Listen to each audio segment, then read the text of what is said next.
Hi there and welcome aboard to our WCHS-TV Fox 11 North-South All-Star Football Classic Preview. I'm Mark Martin. Thanks so much for being along. Tomorrow evening at University of Charleston Stadium, the latest classic featuring over 70 of the state's top senior football players from the 2016 season will meet at UC Stadium. A year ago, the North Bears defeated the South Cardinals 42-35, ending 6 years of frustration. They look to make it 2 in a row tomorrow, while the South will be gunning to get back to its winning ways. Wheeling Park's Chris Doherty is the North head coach this year, while retiring Mingo Central head coach Yogi Kinder is the leader of the South team. The North has had a trio of quarterbacks working in camp this past week, including Corey McDonald, a young man who helped lead tiny East Hardy High School to back-to-back memorable seasons.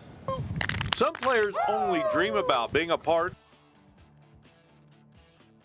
Greetings and welcome aboard to First and 10. I'm Mark Martin. Great to have you with us on this second Saturday in October. Lots of college football coming your way today, including a pair of homecoming encounters. We will discuss it for you over the next half hour. As always, we get things going for you on this Saturday morning with a look back at last night's high school football action. It's time now for our First and 10 Friday night highlights.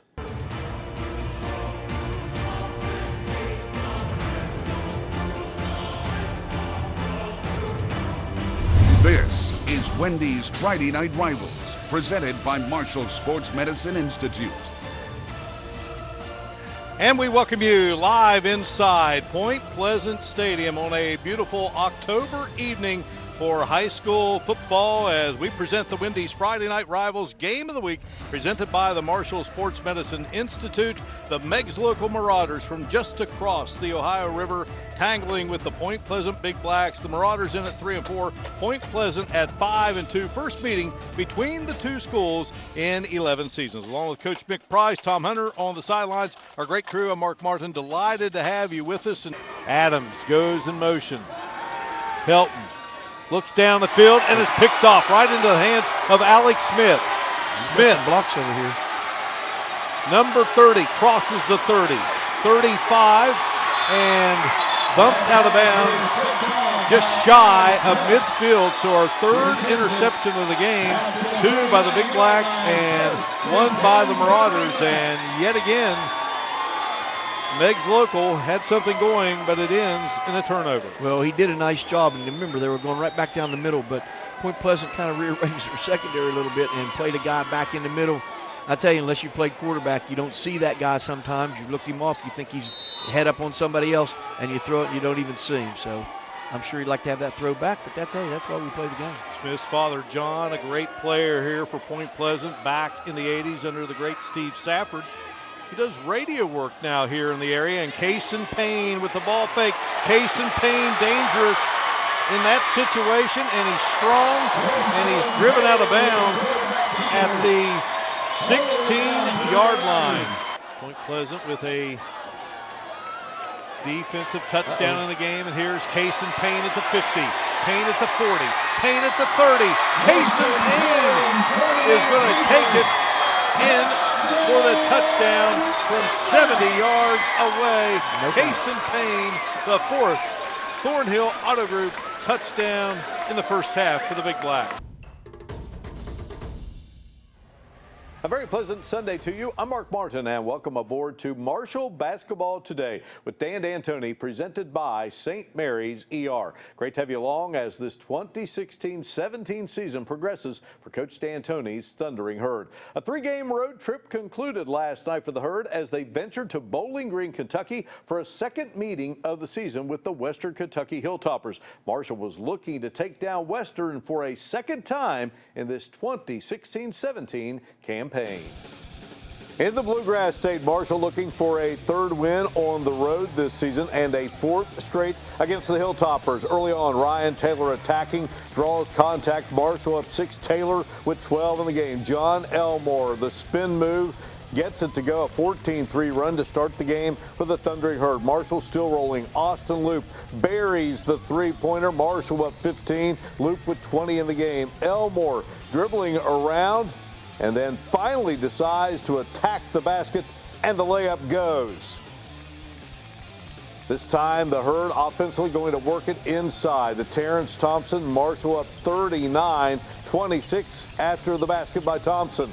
And before the half, Elmore goes on the drive again. The bucket goes through. Marshall ahead 49-34 at halftime. Second half, Marshall continuing to have success. Elmore with the three-pointer before the shot clock expires. The lead in the 20s. Loop connects for three-point range. He would join the 1,000-point club on the night.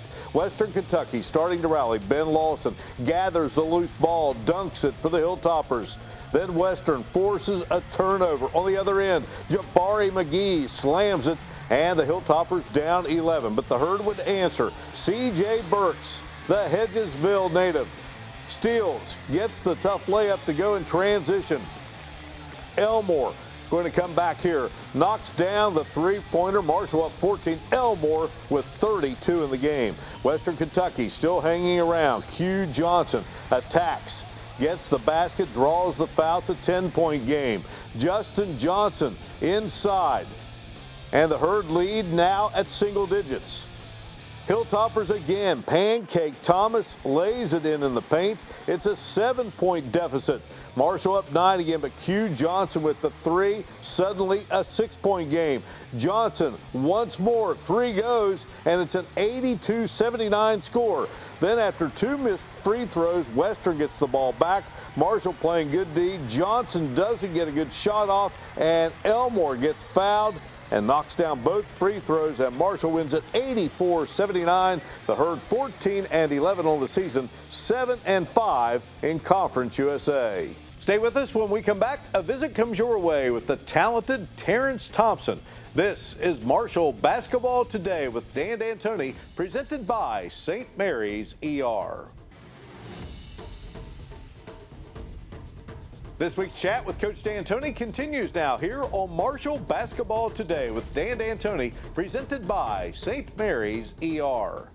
Well, talking about rivalries, and for you, it really started. I always take you back, don't I? We Pee Wee Bowers. Well, there's so much back there. That's the reason you take me back. You got a lot of material. I took you back last week to your marbles escapade, but let's talk about the Mullins in Pineville. I guess, is that when you really first learned? Well, you know, old Dallas and I became good friends. We roomed together, Dallas Blankenship, and he, you know, became athletic director and then superintendent, I think, all of Scotland County, which, you know, I hope their academic program survived it, but I'm just teasing Dallas.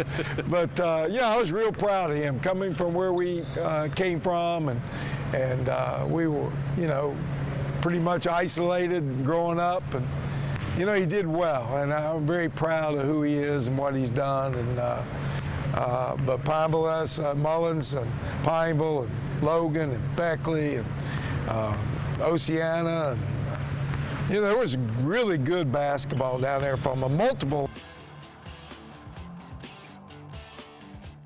You are watching the Saturday Sports Showcase. I'm Mark Martin. Thanks so much for being along. Last Saturday, as West Virginia was earning its spot into the Sweet 16 round of the NCAA tournament by beating Notre Dame in Buffalo, here in Charleston, a one-time Mountaineer basketball legend, Jared West, was leading Clarksburg Notre Dame to a Class Single-A state championship victory. It was West who helped lift West Virginia into the Sweet 16 back in 1998. His wonderful basketball memory made last week here in Charleston was one he had the chance to share with his son. Into the Sweet 16, perhaps West.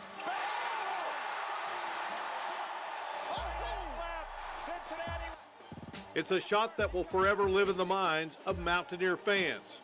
Jared West banking in a three-pointer, advancing WVU to the Sweet 16 and sending Cincinnati home. A Bearcat team coached by none other than current Mountaineer head coach Bob Huggins. I had a great group of friends to go along through my journey. Just the friendships is what I know I miss the most when I think back on the playing days. Fast forward nearly 20 years, and there was West last Saturday guiding Clarksburg Notre Dame to its first ever state championship with a young version of Jared West leading the way. It was the greatest feeling in the world, definitely. I mean, 3 years in a row we went down there and had leads and had chances, but we just couldn't finish the job. But for this year, for us to be able to get the job done with this team, with this group of people, it was the best feeling ever. He's matured so much from a basketball player, from a young man, just in every aspect of his life. He's matured so much. Young Jared will play college basketball for Marshall. Reaching that level of competition has been a goal from an early age. When he was in second grade, I think WVU brought back some former players, and that was the first time he really realized who Dad was to everybody else in the state. Just to be able to come up through here is a blessing. And all the goals that I've accomplished, I've worked hard for them. The good Lord gave me a great opportunity, and I'm excited for the future. So it was father and son, player and coach, enjoying the moment of winning it all last weekend here in the capital city. A moment even sweeter for Big Jared West than his shot heard round the country in 1998, which propelled the Mountaineers to the Sweet 16.